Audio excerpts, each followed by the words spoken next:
다 함께 사도신경으로 우리의 신앙을 고백하겠습니다. 나는 전능하신 아버지 하나님 천지의 창조주를 믿습니다. 나는 그의 유일하신 아들 우리 주 예수 그리스도를 믿습니다. 그는 성령으로 잉태되어 동정녀 마리아에게서 나시고 본디오 빌라도에게 고난을 받아 십자가에 못 박혀 죽으시고 장사된 지 사흘 만에 죽은 자 가운데서 다시 살아나셨으며 하늘에 오르시어 전능하신 아버지 하나님 우편에 앉아 계시다가 거기로부터 살아있는 자와 죽은 자를 심판하러 오십니다. 나는 성령을 믿으며 거룩한 공교회와 성도의 교제와 죄를 용서받는 것과 몸의 부활과 영생을 믿습니다. 아멘.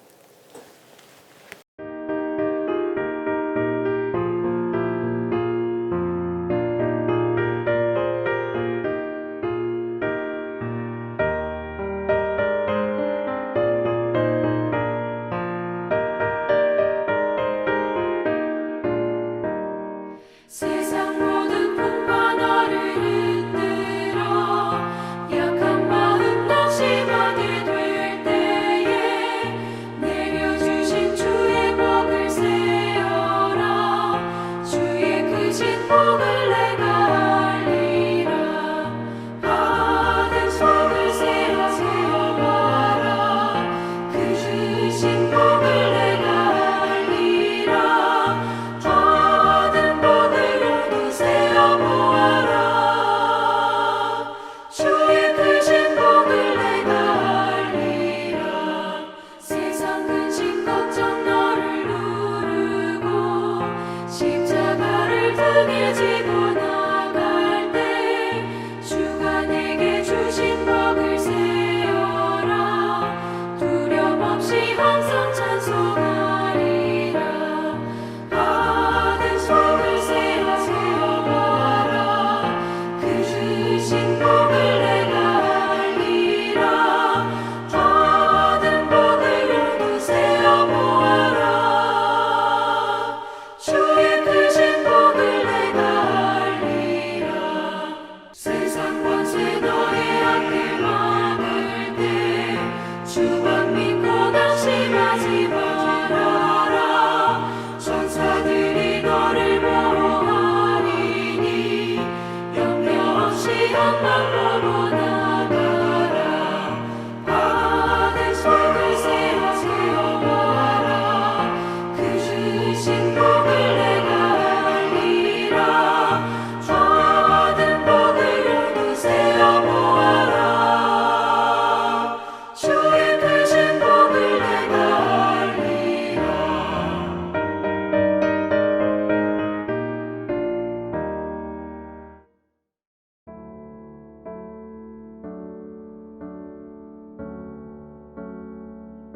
사랑의 하나님, 모든 자연 만물이 열매를 맺기 시작하는 계절에 9월 시냇가 가정예배를 드리게 하심에 감사를 드립니다. 이 시간 함께 모여 예배드리는 모든 가정에 성령의 충만한 은혜를 내려 주시옵소서. 교회를 사랑하시는 하나님, 우리 천안중앙교회가 나라와 민족 가운데 등불의 역할을 감당하게 하여 주시옵소서. 완전하기보다 건강한 교회가 되게 하여 주시고 처음 사랑을 회복하는 교회, 하나님의 뜻을 이루어가는 교회가 되게 하옵소서. 이 나라를 사랑하시는 하나님, 코로나19로 인하여 많은 사람들이 고통받는 시대를 살고 있습니다. 변이 바이러스의 확산이 진정되고 치유하심의 은혜가 가득하게 하옵소서. 나라의 경제와 국민들의 마음을 다스려 주셔서 기쁨이 회복되는 나라가 되게 하옵소서. 가정예배를 기뻐하시는 하나님, 우리 교회에 가정예배가 정착되게 하여 주옵소서. 예배를 통해 모든 가정이 믿음의 가정으로 세워지게 하여 주옵시고, 예배를 통해 주시는 은혜를 가지고 그리스도인으로서 빛과 소금의 사명을 감당하게 하여 주옵소서. 부모는 자녀를 위해 기도하고 자녀들은 부모를 위해 기도하는 신앙의 가정이 되어 평안할 때나 어려울 때나 늘 하나님 앞에 나와 동행하시는 하나님을 만나게 하여 주옵소서. 우리와 늘 동행하시는 예수님 이름으로 기도드리옵나이다. 아멘. 오늘 우리에게 주시는 하나님의 말씀은 시편 1편 1절에서 6절까지의 말씀입니다. 제가 보는 성경으로 구약 805쪽입니다. 하나님의 말씀을 봉독하겠습니다.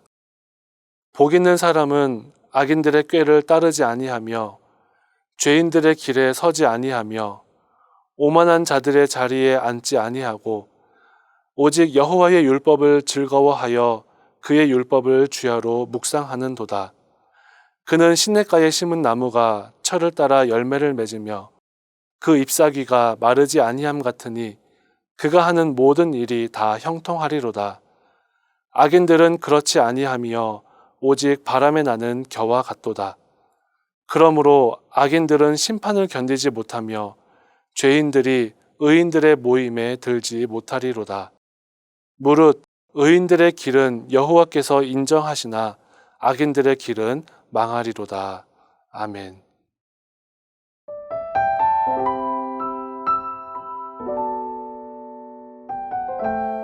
복은 전 세계를 막론하고 어느 나라든지 모든 사람들이 좋아하는 말입니다.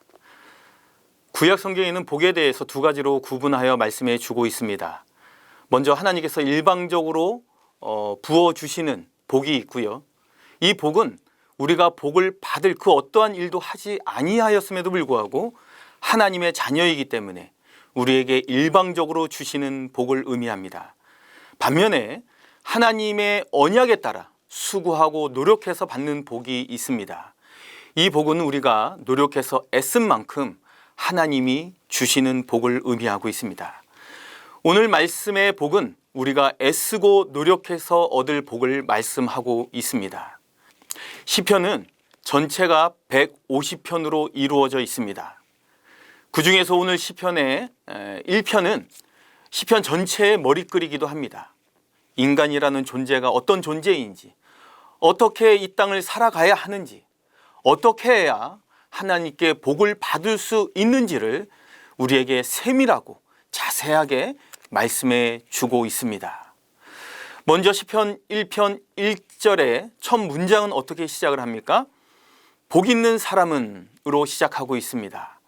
그러면요, 맨 마지막 절이죠. 6절의 맨 마지막 문장은 어떻게 끝이 납니까?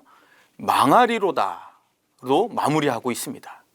자, 그러면 사람이라는 존재가 이 사람은 처음부터 복이 있는 사람이고 이 사람은 처음부터 운명적으로 망하는 사람으로 결정되어 있는 것일까요? 그렇지 않습니다. 우리 하나님은 우리의 아버지이십니다.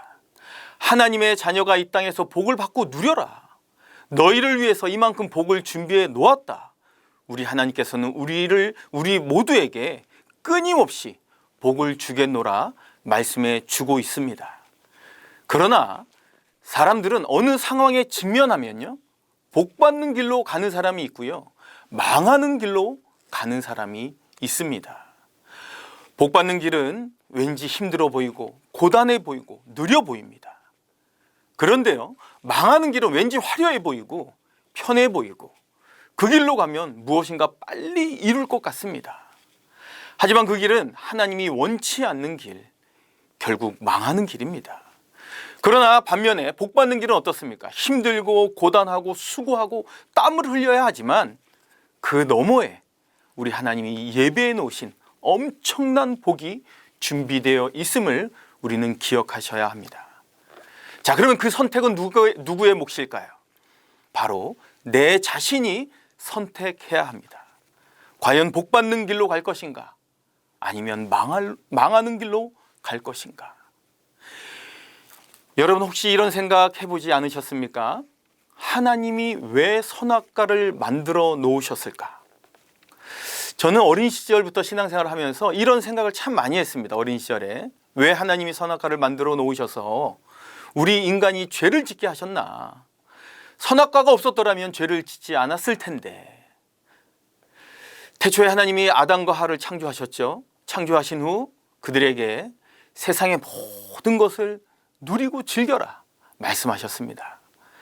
죄 짓기 전에 하나님과 인간과의 관계는 어떻습니까? 참으로 아름다운 관계였습니다. 하나님이 얼마나 기쁘셨을까요? 얼마나 행복하셨을까요? 마치 부모가 어린 아기를 바라보는 듯한 모습이었을 겁니다. 너의 기쁨이 나의 기쁨이고 너의 즐거움이 나의 즐거움이다. 그리고 또 하나님의 뜻이 우리 인간의 뜻이고, 그래서 결국 인간과 하나님의 마음은 일치된 마음이었습니다. 합일된 마음이었다는 거죠. 그런데 하나님이 하나의 조건을 말씀하십니다. 에덴 동산의 선악과만큼은 따먹지 말아라. 명령하셨습니다. 세상의 모든 것을 누리고 즐기되 단 한 가지, 제발 선악과만큼은 따먹지 말아라 말씀하셨습니다. 그런데 인간은 결국 그 명령을 어기고 말았습니다. 여러분, 이것은요 불순종의 죄가 아닙니다. 이 일은 하나님의 영역을 우리 인간이 뛰어넘어서 하나님이 되고 싶은 마음이었습니다. 도저히 있을 수도 없고 있어서도 안 되고 용서할 수 없는 죄입니다. 그런데 왜 이 선악과를 하나님이 만들어 놓으셨냐는 겁니다. 처음부터 에덴 동산에 이 선악과가 없었더라면 죄를 짓지 않았을 텐데, 이 선악과를 만들어 놓은 것은 우리 하나님이 우리 인간에게 선택의 자유의지를 주시기 위함이었습니다. 선택의 자유의지를 우리 인간에게 주시지 않았다면 여러분, 과연 지금 어떤 현상이 일어날까요? 아마도 전 세계 모든 사람들이 기독교인일 겁니다.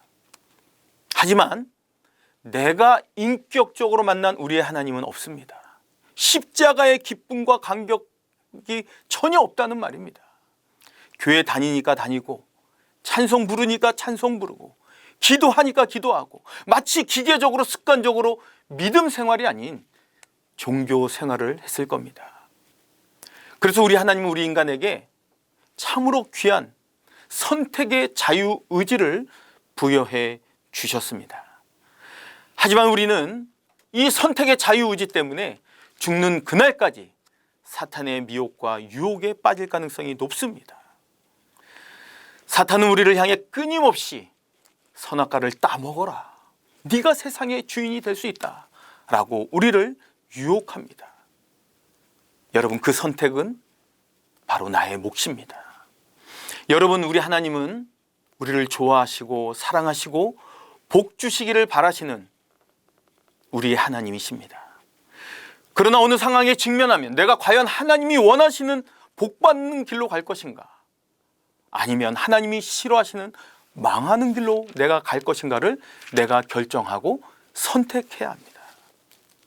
오늘 본문은 이 사실을 놀랍게 가르쳐 주고 있습니다. 먼저 1절 말씀을 우리 함께 읽어 보겠습니다. 복 있는 사람은 악인들의 꾀를 따르지 아니하며 죄인들의 길에 서지 아니하며 오만한 자들의 자리에 앉지 아니하고. 먼저 1절에서는 아니하는 것을 결단해야 한다고 말씀해 주고 있습니다. 우리들이요, 노하는 것도 용기입니다. 우리 인생에 노하지 못해서 얼마나 많은 것들이 어긋나는지 모릅니다. 아닌 것은 아닌 것이라고, 잘못된 것은 잘못된 것이라고 내가 믿음으로 선택하고 결단해야 합니다. 또 1절을 세밀하게 살펴보겠습니다. 먼저 1절을 보시면 악인들의 꾀가 나옵니다. 즉 악인들의 생각, 악인들의 유혹을 따르지 아니해야 함을 말씀해 주고 있습니다. 여러분, 우리 인간은요, 행동이 먼저 나서지 않습니다. 먼저 생각부터 범죄하기 시작합니다. 그 다음으로 죄인들의 길에 서지 아니해야 하지만 머릿속에 있던 그 생각이 그 자리에 참여하고자 합니다. 세 번째로는 오만한 자리에 앉지 아니해야 하지만 안타깝게도 그 자리에 덥석 주저앉고 맙니다. 그러면 어떻게 될까요? 복된 길은 사라지고 맙니다. 하나님은 우리에게 끊임없이 복을 주겠노라, 이 복을 제발 받고 누려라 말씀하지만 그 복을 누가 거부하는 겁니까? 내가 거부하는 겁니다. 그러므로 우리는 해야 할 것과 하지 말아야 할 것, 거부해야 할 것과 포기해야 할 것을 우선 결단해야 합니다. 그래야 하나님이 원하시는 복된 길을 믿음으로 묵묵히 걸어갈 수 있습니다. 자, 이제 2절부터는요, 부정의 말씀이 아닌 긍정의 말씀이 나타납니다. 우리 2절 말씀도 함께 읽어보겠습니다. 오직 여호와의 율법을 즐거워하여 그의 율법을 주야로 묵상하는도다. 여기서 중요한 단어가 나옵니다. 바로 오직이라는 단어입니다. 여러분, 여기서 오직이라는 단어를 빼도요, 문맥상 아무런 이상이 없습니다. 한번 읽어볼까요? 여호와의 율법을 즐거워하여 그의 율법을 주야로 묵상하는도다. 아무 이상이 없습니다. 하지만 우리 하나님은 뭐라고 말씀하십니까? 오직이라는 겁니다. 그 어느 것도 안 된다는 겁니다. 오직 여호와의 율법을 즐거워하고 그 율법을 주야로 묵상해야 한다 말씀해 주고 있습니다. 오직이라고 분명히 말씀해 줍니다. 여러분, 율법, 즉 하나님의 말씀이라는 큰 울타리가 있습니다. 그 울타리 안에 거하며 산다는 것이 쉬울까요? 어려울까요? 어렵죠. 분명히 어렵습니다. 쉬우면 누가 못하겠습니까? 하지만요, 그것처럼 쉬운 게 없습니다. 참 이상하죠? 어렵다고 해놓고서 왜 또 쉽다고 말하는 것일까? 말씀이라는 큰 울타리 안에 거하며 산다는 것이 처음에는 참 어렵습니다. 왜 그럴까요? 내 뜻대로, 내 마음대로, 내 판단대로 살아갈 수 없기 때문에 그렇습니다. 말씀이 내 삶의 중심이 되어야 하고 하나님의 판단과 하나님의 생각과 하나님의 뜻이 내 삶의 우선이 되어야 하기 때문에 참 힘듭니다. 그러나요, 그러한 삶이 내 삶의 생활화가 된다면, 그 삶이 정착이 된다면 그것처럼 편한 게 없습니다. 왜요? 조금이라도 그 말씀에서 벗어나면 내가 불편해서 못 참습니다. 조금이라도 하나님 뜻에 어긋나면 내가 힘들어서 견딜 수가 없습니다. 이렇게 말씀이 우리 인생의 중심이 되고 기준이 되면 우리에게 엄청난 복을 부어주신다고 오늘 성경은 우리에게 말씀해 주고 있습니다. 3절 말씀 우리 함께 읽어보겠습니다. 그는 시냇가에 심은 나무가 철을 따라 열매를 맺으며 그 잎사귀가 마르지 아니한 같으니 그가 하는 모든 일이 다 형통하리로다. 아멘.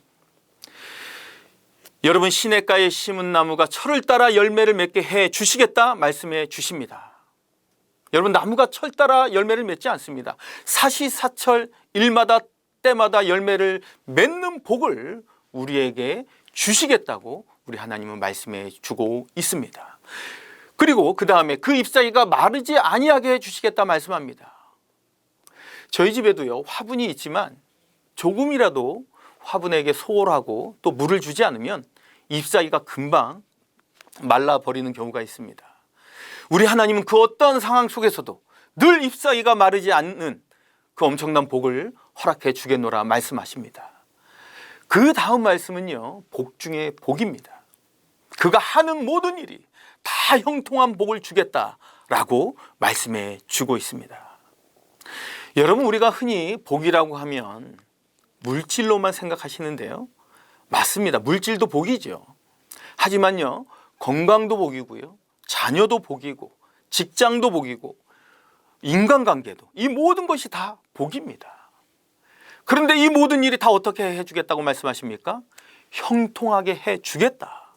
우리 하나님 말씀해 주고 있습니다. 여러분, 그러나 조건이 있습니다. 오직 하나님의 율법을 즐거워하여 그의 율법을 주야로 묵상할 때 이 복을 허락해 주겠노라 말씀하십니다. 저와 여러분이 이런 복을 받고 누리는 복된 삶을 이루며 누리며 살아가시길 바랍니다. 기도하시겠습니다. 은혜로우신 아버지 하나님, 하나님의 말씀으로 우리의 영혼이 충만히 채워지기를 원합니다. 말씀이 우리 삶을 지배하고 말씀이 우리 삶의 기준이 되며 말씀이 우리 삶의 중심이 되어 하나님의 말씀의 울타리 안에 거하며 하나님의 뜻을 이루며 살아가는 우리 모두가 될 수 있도록 인도하여 주옵소서. 그러므로 말미암아 형통한 복으로 충만히 우리의 삶을 기름 부어주시는 하나님의 은혜를 받고 누리는 하나님의 귀한 백성들 다 되게 하여 주옵소서. 거룩하신 예수 그리스도의 이름 받들어 간절히 기도드리옵나이다. 아멘.